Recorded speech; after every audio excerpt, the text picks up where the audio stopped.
बढ़िया है। अपनी कोई भी बात स्टार्ट करने से पहले मैं उस परम पिता परमेश्वर को कोटि कोटि नमन करना चाहूंगा। कहीं ना कहीं उस ऊपर वाले का हाथ रहा होगा मेरे ऊपर। यस नो दोस्तों, आज मैं यहाँ पर आके खड़ा हूँ, डायमंड बन के आप लोगों के आगे खड़ा हूँ, तो कहीं ना कहीं उस ऊपर वाले का हाथ रहा होगा। क्योंकि बहुत सारे लोग होते हैं जो इस ड्रीम को देखने के बाद, इस एमएलएम इंडस्ट्री में आने के बाद इस ड्रीम को देखते हैं कि मैं भी डायमंड बनूंगा। क्या आप सारे लोग सोचते हैं? सभी को लगता है सभी डायमंड बनने आए हैं, लेकिन बनते कितने हैं?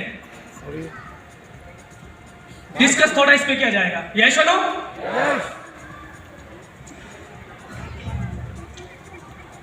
दोस्तों, मैं बताना चाहूंगा, मैं आज आपके आगे डायमंड बन के खड़ा हूं तो सिर्फ एक विश्वास की वजह से। मुझे सिर्फ और सिर्फ इस एमएलएम इंडस्ट्री में जब मैं आया था तो मुझे अपने ऊपर बिलीव था। बहुत सारे लोग आते हैं, उनको बिलीव नहीं हो पाता, लेकिन मुझे सबसे पहले जो हुआ था इस एमएलएम इंडस्ट्री में बिलीव हुआ था अपने ऊपर कि मैं आज डायमंड बन सकता हूं।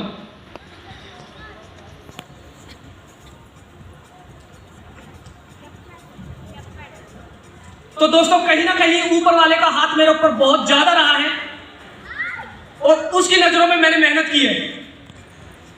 दोस्तों, सेकंडली धन्यवाद देना चाहूंगा मैं अपने पेरेंट्स का। मैंने जब से जन्म हुआ है और जब से मैंने होश संभाला, मैंने बहुत मेहनत करते हुए देखा है, मैंने मेहनत करते हुए देखा है, अपने पेरेंट्स को इतनी मेहनत करते हुए देखा है। शायद मुझे भी लगता था यार ये तेरी मेहनत कुछ नहीं है और तुझे तो भी बहुत ज्यादा मेहनत करने की जरूरत है। उनको देख करके मुझे लगता था कि यार तुझे भी बहुत आगे जाना है, अभी तू कुछ नहीं है।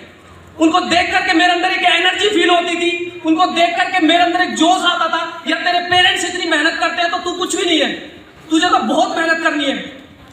तो दोस्तों, यहां तक डायमंड तक आने के लिए बहुत बड़ा रोल रहा है मेरे पेरेंट्स का। उनको देख करके मैं काफी मोटिवेट होता था। दोस्तों, इसके बाद मैं धन्यवाद देना चाहूंगा उस शख्सियत का जिसके आप सारे दीवाने हैं।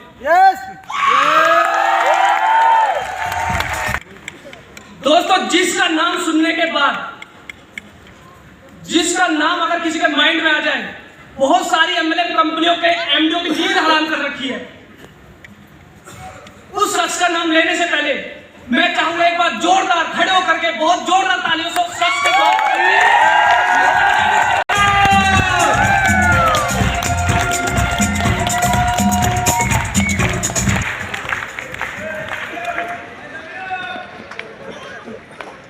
दोस्तों, सर का हाथ जब से मेरे कंधे पे आया, पता नहीं क्या हो गया, चमत्कार सा हो गया। तो दोस्तों, सर की बदौलत आज मैं यहां पर खड़ा हूं, आज डायमंड बन पाया हूं। अगर सर नहीं होते, सर का हाथ मेरे ऊपर नहीं आया होता, तो कहीं ना कहीं मैं भी यूं ही भटक रहा होता कहीं ना कहीं। और दोस्तों, फाइनली जो डायमंड बनने का जो मेरा ड्रीम था और उसको पूरा करने का जिन लोगों का संग रहा है, वो मेरी एक दमदार बहुत, जो आप लोग सारे लोग बैठे हैं, तो आप लोगों की बदौलत ये डायमंड शिप मेरे हाथ लगी है। अगर आप लोग नहीं होते, आप लोग साथ नहीं देते, तो शायद मैं यहाँ तक नहीं पहुंच पाता। तो आप सारे लोगों के लिए बहुत कहीं ना कहीं अपलाइन का, पेरेंट्स का, मेरी फाइटर टाइगर टीम का रोल रहा है डायमंड बनने के लिए, डायमंड बनने तक, और मैं डायमंड जो बना हूं, मेरा सिर्फ जानना चाहेंगे कितना रोल है? मेरा सिर्फ एक छोटा सा रोल था। मैंने सिर्फ और सिर्फ अपने ऊपर बिलीव किया था, विश्वास किया था। लोग बिलीव नहीं कर पाते, वो पहुंचने वाले होते, बीच रास्ते से ही शॉर्टकट मार जाते, वो बैक हो जाते। मैंने दोस्तों एक बुक में पढ़ा था कि बिलीव करना, विश्वास करना उन परिंदों से सीखे। कोई बिलीव करना उस परिंदे से सीखे, उन परिंदों से सीखे जो शाम को अपने घर घोंसलों में वापस जाते हैं ना, तो उनके कल के लिए चोंच में एक दाना भी नहीं होता, सिर्फ एक बिलीव होता है। तो दोस्तों, मुझे अपने ऊपर बिलीव था। मैंने जब इस एमएलएम को ज्वाइन किया था, मुझे बिलीव था कि तुझे डायमंड बनना है और तू डायमंड बनकर दिखाएगा ही दिखाएगा। तो दोस्तों, इस एआईएम में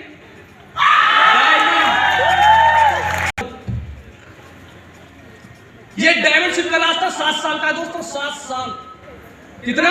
7 साल। कितने लोगों ने अफवाह सुनी होगी 1.5 साल में डायमंड बन गया? दोस्तों 7 साल में मैंने डायमंडशिप हासिल की है, और इसके पीछे क्या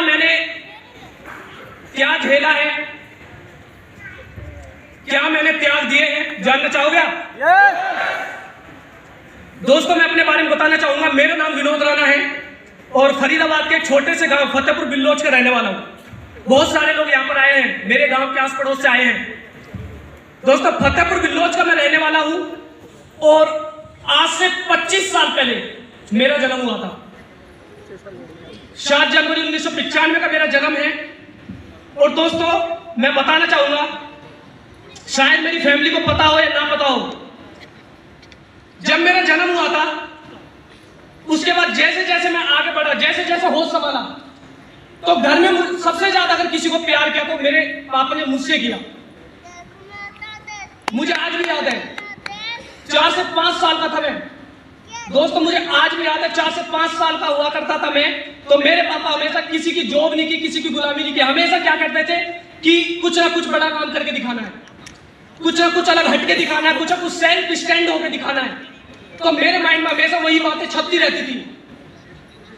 मैं भी सोचता था जिंदगी में कुछ बड़ा करना है, कुछ बड़ा करना है, लेकिन कैसा होगा वो पता नहीं है। बस जिंदगी में आगे बढ़ रहा था।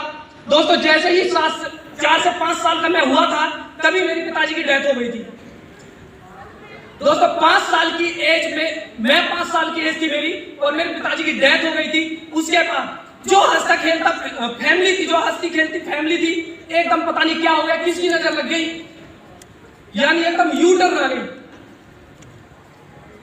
दोस्तों घर में हम हुआ करते थे 2 भाई 2 बहन, मम्मी पापा के जाने के बाद हम 5 जने रहते थे। और मेरी मम्मी मुझे लेकर के, हमारी फैमिली को लेकर के हमारे फतेहपुर बिल्लोच जो गांव था वहां पर आके रहने लगी। दोस्तों कहा गया है चढ़ते सूरज को हर कोई नमस्कार करता है, लेकिन डूबते सूरज को कोई नमस्कार नहीं करता। कितने लोग मानते हैं इस बात को? दोस्तों जब मेरी फैमिली और हम गांव में आके रहने लगे, तो जितने भी हमारे रिलेशन थे, जितने भी रिश्तेदार थे, सब लोगों ने हमसे क्या है, नाता तोड़ दिया। दूर दूर तक हम नजर नहीं आते थे हेल्प करने के लिए, क्योंकि मेरी मम्मी ने कभी बाहर निकल के देखा नहीं, घर से कभी बाहर निकल के देखा नहीं, तो कैसे हमारा पालन पोषण करे, आप समझ सकते हैं। तो दोस्तों गांव में होता क्या है, आप बहुत सारे लोग गांव के हैं, आप बहुत सारे लोग देखते होंगे गांव में होती क्या, मजदूरी होती है।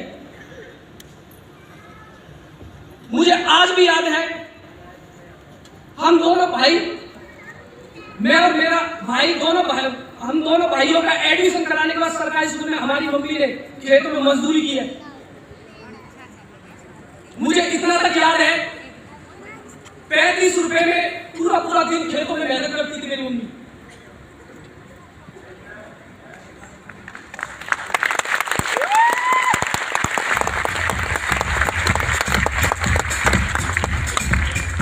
दोस्तों उसके सारे जिंदगी आगे चलती गई। तो घर में 2 सिस्टर थी, तो उनको देख करके उनको रिलेशन वाले कहने लगे, यार बहनें जवान हो रही है, इनकी शादी कौन करेगा, कैसे होगी, कौन करने वाला होगा। तो दोस्तों मुझे आज भी याद है, तकरीबन मेरी 10 साल की रही होगी। बड़ी सिस्टर की 2005 में शादी की थी।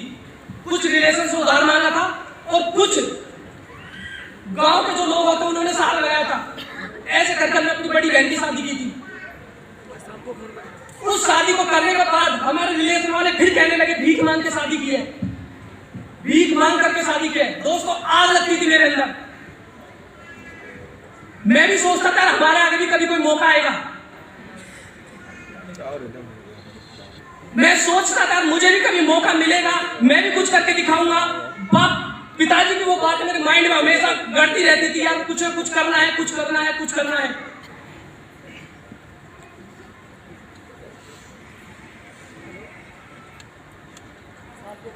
लेकिन दोस्तों करें तो क्या, कोई रास्ता ही नहीं था, इतनी एज भी नहीं थी, इतना कोई बैकअप भी नहीं था, करते क्या। उसी तरह से आगे जिंदगी चलती गई। दोस्तों मैं बताना चाहूंगा, पिताजी की डेथ के बाद अगर पिताजी का रोल किसी ने अदा किया तो मेरे बिग ब्रदर, बड़े भाई ने किया है। कभी पिताजी की मतलब महसूस ही नहीं होने दिया, जिस चीज की जरूरत पड़ी हमेशा बड़े भाई ने साथ दिया। डायमंड बन के खड़ा हूं तो मेरा भाई आज तक का रोल मेरे भाई का, अगर भाई नहीं खड़ा होता तो शायद मैं नहीं बन पाता।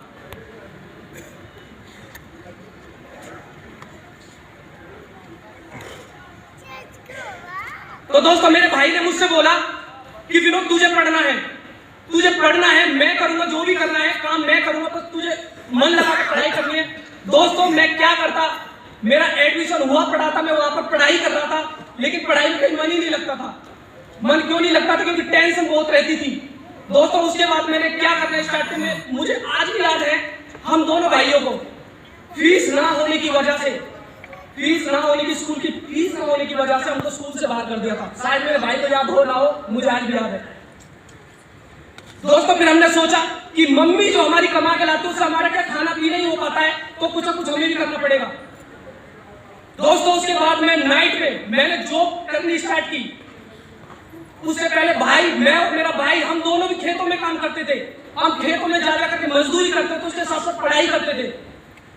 दोस्तों जिस समय बच्चे सोचते हैं यार हमारी भी जिंदगी ऐसी होगी, हम भी खेलेंगे, कूदेंगे, घूमेंगे फिरेंगे, यहाँ पर जाएंगे वहां पर जाएंगे, अपनी लाइफ एकदम स्ट्रगल लाइफ थी बचपन से ही। दोस्तों खेतों में मजदूरी करने के बाद उस आगे नहीं बढ़ पा रहा था, मुझे लग नहीं पा रहा था खेतों में मजदूरी करने के बाद भी मैं आगे बढ़ सकता हूं। उसके बाद मैंने क्या किया, क्योंकि मैं स्कूल जा नहीं पाता था, मैंने फिर दिन में स्कूल जाना स्टार्ट किया। नाइट में मैंने जॉब पकड़ी। एक जॉब थी, शायद मेरे गांव से कोई आया होगा, पता होगा, फतेहपुर बिल्लोच में एक कंपनी है, बैटरी काटने का काम होता था उसमें, बैटरी काटने का। और दोस्तों मैं बताना चाहूंगा वहां पर बैटरी रात में मैं बैटरी काटता था। उसका जो मलबा होता था ना, उस मलबे को भट्टी में जला करके सिल्ली बनाया करते थे हम रात में।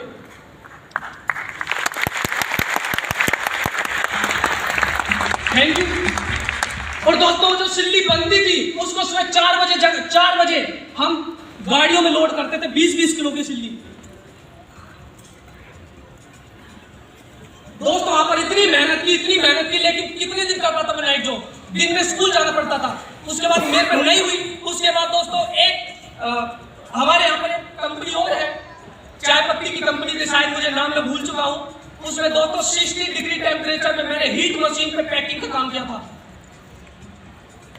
वहां मैंने मेहनत की, मैं आगे बढ़ना चाहता था, मैं कुछ करना चाहता था, अपनी फैमिली को कुछ करके दिखाना चाहता था, लेकिन रास्ता भी था दोस्त मेरे पास, क्योंकि पढ़ाई भी करनी थी।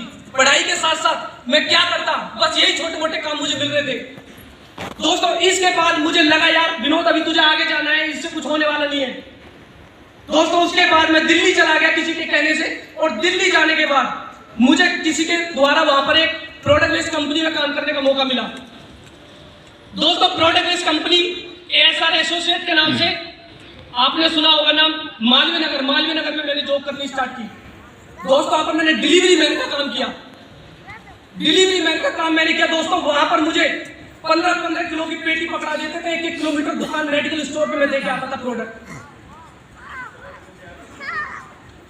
दोस्तों वहां पर इतनी मेहनत की, लगभग 1-1.5 साल मेहनत करने के बाद मुझे लगता था जिंदगी कैसी है, क्या होगा, कुछ पता ही नहीं था। घर वालों की कॉल आती थी विनोद कैसा है, मैं घर वालों को हमेशा तसल्ली देता था बढ़िया चल रहा है अपना। लेकिन दोस्तों मुझे आज भी पता, मैं 2-3 भूखा रहता था, वहां पर मेरे खर्चे के लिए पैसे नहीं बन पाते थे वहां पर। दोस्तों ये स्ट्रगल लाइफ बताना चाहूंगा लास्ट एंड फाइनल। आपको सोच रहे होंगे है तो कुछ ज्यादा ही गहराई में जा रहा है। इस बिजनेस में आने से पहले Reliance metro Delhi airport line में जॉब करता था मैं। उस ASR एसोसिएट की जॉब को छोड़ने के बाद, क्योंकि भगवान ने कई रास्ता और कहीं बना रखा था, कुछ और मेरे लिए रख रखा था, तो वो जो जॉब छूट रही थी या कैसे छूट रही थी, क्या कर रहा था मैं, क्या नहीं कर रहा था, वो कहीं ना कहीं एक रास्ता मेरे लिए बना के भगवान ने तैयार कर रखा था। दोस्तों उसके बाद मैंने किसी के द्वारा, एक आगरा का एक बंदा था राणा जी, उसके द्वारा मुझे मेट्रो में जॉब मिली। और मेट्रो में जब मैं जॉब लगा तो वहां पर क्या है, कुछ मेरा अच्छे दिन आने लगे, कुछ अच्छा फील होने लगा, कुछ अच्छा मेरा चलने लगा। दोस्तों जॉब को मैं कर रहा था, जॉब को करते करते इसी तरीके से जिंदगी चल रही थी। तो दोस्तों आज भी याद है सन 2015 तक मैं ऐसे ही आगे बढ़ता गया। तो सन 2015 में मुझे MLM इंडस्ट्री का प्लान देखने का मौका मिला। मैंने पहली बार वो प्लान देखा था, मुझे नहीं पता था कि ऐसा इस तरीके से जिंदगी चेंज होती है। मुझे नहीं पता था या एमएलएम इंडस्ट्री में रियल में लोग अपनी जिंदगी चेंज करते हैं, बस मुझे यूं ही लगा। लेकिन मैंने जब वो प्लान देखा था तो मुझे लगा कहीं ना कहीं इसमें 1% सच्चाई तो होगी। ये सुनो, कितने लोग इस बात को मानते हैं जब पहली बार प्लान देखते हैं? 1% कितने लोगों को बिलीव होता है? दोस्तों बहुत लोगों को हो रहा है। मैंने जब प्लान देखा था तो मैंने प्लान देखने के बाद ऐसे बोल दिया था, भाई मेरे समझ में नहीं आ रहा। क्या नहीं आ रहा? मेरे समझ में प्लान नहीं आ रहा। क्यों? क्योंकि इतनी मेहनत करने के बाद 8, 10, 15, 20 हजार रुपए नहीं कमा पा रहा था, और यहाँ पर क्या बताई जा रही थी? लाखों की बात, कि आप यहाँ पर ऐसे ऐसे काम करके लाखों रुपए कमा सकते हैं। लेकिन दोस्तों वो लाखों की बात मेरी समझ में नहीं आ रही थी। लेकिन मैंने जब वो प्लान देखा, किसी अपलाइन ने ऐसा रोल अदा किया, उसने आकर के मेरा फॉलोअप किया, और फॉलोअप करने के बाद मुझे इतना कुछ समझ में आ गया कि यार अब तेरी जिंदगी चेंज होगी तो इसी प्लान से होगी। और दोस्तों वो कोई और प्लान नहीं, 20 साल पुरानी वाली कंपनी थी जो मैंने ज्वाइन की थी 2015 में।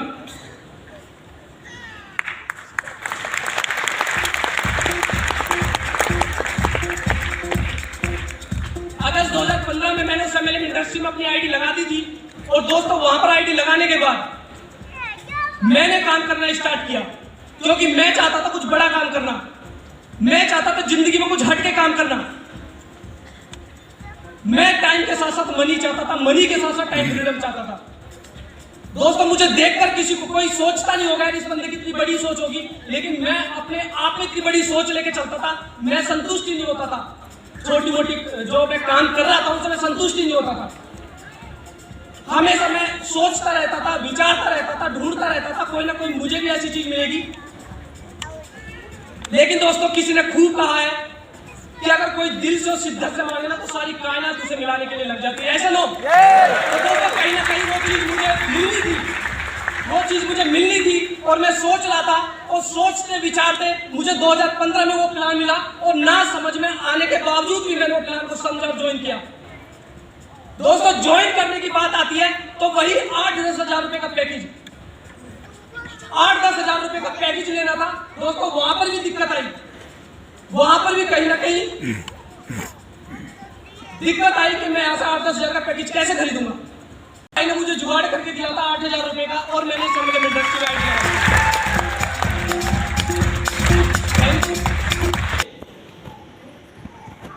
मैंने अपने अपलाइन से क्या बोला कि सर मुझे चाहिए सफलता, मैं होना चाहता हूं सक्सेस, और अगर मुझे आगे बढ़ना है मुझे तुम्हारी सपोर्ट चाहिए। आप तुझे बोले फंक्शन में जाना है, फंक्शन में जाना है, तेरी जितनी भी टीम है जहां तुझे बोला जाए कि उस टीम को लेकर उस फंक्शन में अटेंड होना है, तुझे वहां पर जाना है।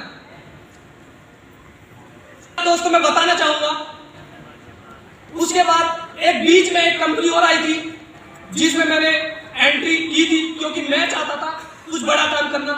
और लगभग 6-7 साल पुरानी कंपनी थी, उसमें भी 1-1.5 साल में गया, और मुझे नहीं पता था, कहीं ना कहीं उस कंपनी में मैंने जाके एक्सपीरियंस लिया। और कोरोना की स्टार्टिंग हुई थी, कोरोना की स्टार्टिंग हुई थी, जितनी लोगों की जॉब थी, जितने बिजनेस थे, सब जीरो जा चुके थे। एक ऐसे शख्स का मैसेज आता है, और उस समय आपको पता है 2020 में टिकटॉक भी चल रही थी, कितने लोग जानते हैं? सब लोग टाइम पास कर रहे थे, टिकटॉक पे वीडियो बना रहे थे, वीडियो देख रहे थे। तो हम भी 2020 में मार्च का महीना था और लगे पड़े थे, बस कुछ होना तो है नहीं, जिंदगी तो झंड हो चुकी है, और उसके बाद अब कुछ करना तो है नहीं, जॉब करनी है। तो दोस्तों उसी समय मेरे पास मैसेंजर के माध्यम से मैसेज आता है, और आप सभी लोग जानते हैं किसका मैसेज आया होगा, मिस्टर जयवीर सर का। सर की बताया कि विनोद मैं आपको बहुत दिनों से नोटिस कर रहा हूँ, बहुत समय से नोटिस कर रहा हूँ, और आप किसी की BMW के साथ, किसी की जैगवार के साथ, किसी की मर्सिडीज के साथ फोटो पोस्ट करते हो, आपने कौन सी ले रखी है? मैंने बोला सर आपको तो सब पता होगा कौन सी ले रखी है, होंडा शाइन है, उसके पेट्रोल भी डलवाने के लिए पैसे नहीं है, हालत ये हो चुकी है। और उसकी जो EMI जाती थी वो मेरा भाई भरता था, उसके अकाउंट से कटती थी। तो जी हमें कंपनी की स्टार्टिंग करने वाले हैं, आप चाहो तो बिलीव कर सकते हो, ना चाहो तो बिलीव नहीं कर सकते, लेकिन 1 महीने बिलीव करके देख लो। आप कितने महीने? 1 महीने। अब पुरानी कंपनी से कितने लोग हैं, हाथ खड़ा करें एक बार। बात कर रहे हैं, ऐसा कुछ नहीं होता। मैंने इतनी ब्रांड कंपनी में काम किया, कैसे कह सकते हो? तो उन्होंने बोला विनोद जी अगर मैं आपको वही बात बात बोलूं 3 से 5 साल लगाने जिंदगी चेंज हो जाएगी, आप बिलीव करोगे मेरी बात पे? मैंने बोला नहीं सर। तो उन्होंने बोला हमारी जो कंपनी यूनिक कंपनी है, यूनिक प्लान है, मार्केट में आ रही है और नए प्लान के साथ ओपनिंग हो रही है। मार्केट में जो रन सक्सेस करता है, जो भी प्लान तेजी से रन करता है, तो कहीं ना कहीं ये यूनिक प्लान आगे बढ़ता है। और दो मैंने 1% भी देर नहीं की, सिर्फ और सिर्फ मैंने जो देर की थी 1 महीना। 1 अप्रैल 2020 में स्टार्टिंग हो गई थी, 4 मई 2020 को मैंने आईडी लगाई थी। 1 महीना मैंने भी नोटिस किया इस कंपनी को कि देख लेता हूं। दोस्तों मैंने देखता रहा, 1 महीने बाद सर का मैंने स्टेटस देखने के बाद काफी लोगों के चेक, बीच में बहुत सारे लोग हैं जिनके चेकों को मैंने देखा, 3-3, 4-4 हजार वीकली के चेक बनने स्टार्ट हो गए। तो दोस्तों उन चेकों को देख करके मुझे लगा यार इस कोरोना जैसी महाकाल मतलब इतनी दिक्कत जो हो रही है लोगों को, और अगर 2-3 हजार रुपए वीकली का ही पे आउट आ जाता तो बहुत बड़ी बात है। और वैसे भी तुझे जॉब करनी है, ये ड्रीम मैंने सिर्फ पुरानी कंपनियों में देखा था। इस कंपनी में मुझे 1% बिलीव ही नहीं था कि मैं डायमंड बनूंगा। दोस्तों मैं बताना चाहूंगा ताकत तो हमने पुरानी कंपनी में उतनी ही लगाई थी, जो हमारे अंदर सीख थी मतलब कि वो उतनी ही थी, मेहनत भी उतनी ही की थी, और कहीं ना कहीं उससे तो हमने इस कंपनी में कम की है। इतना बड़ा काम हो सकता है। तो दोस्तों अपनी ताकत क्या सिस्टम की, अपनी ताकत क्या प्लान की, अपनी ताकत क्या हमारे महागुरु जी की, एमडी सर की, जिन्होंने इस तरीके का सिस्टम लॉन्च करके दिया। तो दोस्तों सिस्टम की एक बात